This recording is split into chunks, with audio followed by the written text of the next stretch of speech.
মাইলস্টোনের দুর্ঘটনার কথাই ভুলতে পারি নাই। তার মধ্যে আবার মিরপুরে আগুন, চট্টগ্রাম গার্মেন্টসে আগুন, এখন আবার শাহজালাল আন্তর্জাতিক বিমানবন্দরে ভয়াবহ আগুন। চট্টগ্রাম গার্মেন্টসের আগুন এতটাই ভয়াবহ ছিল যে ফায়ার সার্ভিসের কর্মীরা ঘন্টার পর ঘন্টা চেষ্টা করার পরও আগুন নিয়ন্ত্রণে আনতে পারে নাই। হঠাৎ করেই আল্লাহর রহমতের বৃষ্টি হলো মাত্র 30 মিনিট, তখনই আগুন কিছুটা নিয়ন্ত্রণে আসলো।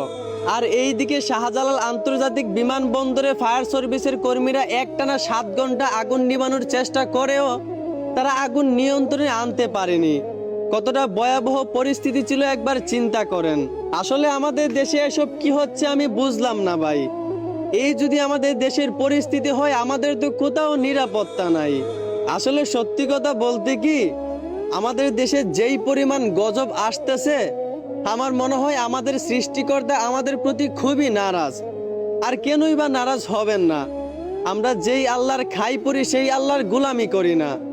যেই আল্লাহ আমাদেরকে এত মায়া করে বানাইছেন, আজকালকার মানুষরা সেই আল্লাহর আইন অমান্য করে নিজের মতো ডিজিটাল যুগের সাথে তাল মিলিয়ে চলে। আমাদের বাংলাদেশে আজ ডিজিটাল যুগের সাথে তাল মিলিয়ে চলতে গিয়ে অশ্লীলতার বন্যা বয়ে যাচ্ছে।